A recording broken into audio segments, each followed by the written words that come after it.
सदर मजलिस और रुकने पार्लियामेंट हैदराबाद बैरिस्टर असदुद्दीन ओवैसी ने मालेगांव बम धमाका केस के फैसले पर शदीद रद्दअमल का इजहार किया है। सदर मजलिस का कहना था कि मालेगांव धमाके में 6 नमाजी शहीद और दर्जनों जख्मी हो गए थे, मगर तमाम मुलजिमीन को बरी कर दिया गया। ये मजहब की बुनियाद पर दहशतगर्दी थी, लेकिन जानबूझकर नाक़िस तहक़ीक़ात की गई। बैरिस्टर ओवैसी ने कहा कि साबिक़ प्रोसिक्यूटर ने खुद एतराफ़ किया था कि NIA ने मुलजिमीन के साथ नरमी बरतने को कहा। याद रखिए, मुलजिमीन में से एक मुलजिमा बीजेपी के रुकने पार्लियामेंट रह चुकी हैं। उन्होंने सवाल किया कि क्या हुकूमत इस फैसले के खिलाफ अपील करेगी, जिस तरह मुंबई ट्रेन धमाके के फैसले के खिलाफ महाराष्ट्र हुकूमत ने सुप्रीम कोर्ट में अपील की थी, और क्या NIA और ATS को जवाबदार ठहराया जाएगा या फिर ये इंसाफ सिर्फ मखसूस तबके तक महदूद है। और उसमें 6 नमाजियों की और करीब 100 लोगों की इंजरी हुई थी। पहले मुंबई ATS ने, जिसको इन्वेस्टिगेट कर रहे थे हेमंत करकरे साहब, शहीद हेमंत करकरे, और उसके बाद वो इन्वेस्टिगेशन गया NIA के पास। अब इसमें इन्वेस्टिगेशन बहुत गलत हुआ। दूसरी बात यह है कि 17 साल के बाद कोर्ट ने तमाम आरोपियों को एक्विट कर दिया। हमारा पहला सवाल मोदी सरकार से और महाराष्ट्र की बीजेपी सरकार से है कि जिस तरह वो लोग अपनी बेचैनी का इजहार किए थे और ऐसा लग रहा था कि उनके जिस्म में कोई बहुत बड़ी चीज़ छुप चुकी है, वो सुप्रीम कोर्ट भागकर मुंबई के जो ट्रेन ब्लास्ट में उन्होंने सुप्रीम कोर्ट भागे थे, सुप्रीम कोर्ट को गए, वहां पर जाकर उन्होंने उस जजमेंट पर स्टे लिया। मेरा पहला सवाल ये है कि क्या टेररिज्म के ऊपर इनकी हिपोक्रेसी होगी अगर वो सुप्रीम कोर्ट नहीं जाएंगे? क्या वो सुप्रीम कोर्ट को जाएंगे? दूसरा ये है कि मिलिट्री ग्रेड RDX वहां पर इस्तेमाल हुआ, ये NIA ने अपनी चार्जशीट में कहा। अब ये मिलिट्री ग्रेड RDX इस्तेमाल हुआ तो फिर ये कहां से आया? भाई 2006 का बॉम्ब ब्लास्ट मालेगांव का 2 हुए, 2006, 2008। 2006 में आपने मुसलमानों को पकड़कर खूब पीटा, मारा, वो डिस्चार्ज हो गए। किसने किया वो? अब 2008 का ब्लास्ट फिर किसने किया?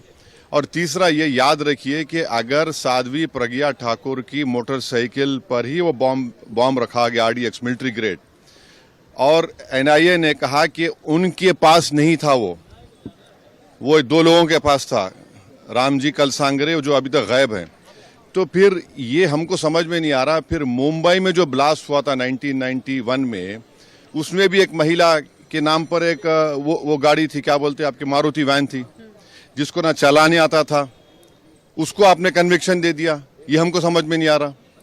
हाँ, सुन तो लीजिए ना। अरे भाई, आप लोगों को इतना तकलीफ क्यों होती है? अरे आप नहीं, आप खुल के बोल दीजिए कि आप अरे सुन तो लीजिए ना। आपको बड़ी पेट में दर्द क्यों हो रहा है? अरे ऐसा लगता है तो फिर अपनी बात कर लीजिए, अपने आकाशवाणी कर लीजिए। 2016 में रोहिणी सालियान ने क्या कहा था? मैंने नहीं कहा कि उन पर प्रेशर डाला गया कि वो सॉफ्ट जाए उसके ऊपर। फिर 2017 में चार्जशीट में NIA डालती है, साध्वी प्रज्ञा ठाकुर का नाम नहीं था उसमें। तो ये सब जो चीजें हो रही है, इसका अकाउंटेबल कौन है? समझौता ब्लास्ट किसने किया नहीं मालूम, मक्का मस्जिद का ब्लास्ट किसने किया नहीं मालूम, मुंबई ट्रेन ब्लास्ट किसने किया नहीं मालूम, 2006 मालेगांव किसने किया नहीं मालूम, 2008 किसने किया नहीं मालूम। तो फिर कौन है? अगर वाकई में जिन लोगों ने ये किया है वो तो खुले फिर रहे हैं। फिर हम मोटा मोटा सवाल यही कर रहे हैं कि क्या मोदी सरकार, क्या महाराष्ट्र की सरकार सुप्रीम कोर्ट जाकर इस जजमेंट पर स्टे लगाएगी, नहीं लगाएगी? आतंकवाद से मुकाबला करने का दोहरा रवैया नहीं हो सकता, और जो मरने वालों का क्लोजर नहीं हुआ, चाहे वो मुंबई ट्रेन ब्लास्ट हो, चाहे समझौता हो, मालेगांव 2006 हो, मालेगांव 2008 हो, मक्का मस्जिद हो, अजमेर ब्लास्ट हो, इसका क्लोजर नहीं हुआ पीड़ित परिवार के लिए जो अपने रिश्तेदारों को, अपने लव वंस को खोए हैं। सब भगवा आतंकवाद के लिए बात कही गई थी, इस केस के लिए कहा गया था भगवा आतंकवाद। इस मामले को चाहेंगे कि महाराष्ट्र की सरकार चुनौती दे सुप्रीम कोर्ट में। NIA है, सेंट्रल गवर्नमेंट भी है ना, पापा जी को क्यों भूल जा रहे आप लोग? NIA भी तो है। NIA किसके अंडर काम करती है? NIA तो गवर्नमेंट ऑफ इंडिया के अंडर काम करती है। रोहिणी सालियान का स्टेटमेंट है, मिलिट्री ग्रेड अगर RDX इस्तेमाल हो रहा है तो भाई साहब ये कहां से आया? ये बड़ा सवाल है। सर भगवा देखिए छोड़िए ना, सुनिए हमारी बात को, आपको एक ही रट लगा हुआ है। सर, उस समय नहीं सुन लीजिए ना, सुन लीजिए एक बात सुनिए। अच्छा, तो इसका मतलब आप हेमंत करकर को गाली दे रहे हैं? बोलिए खुल के आप लोग, जिसने अपनी जान इस देश के लिए दे दी, बोलिए हेमंत करके झूठा था।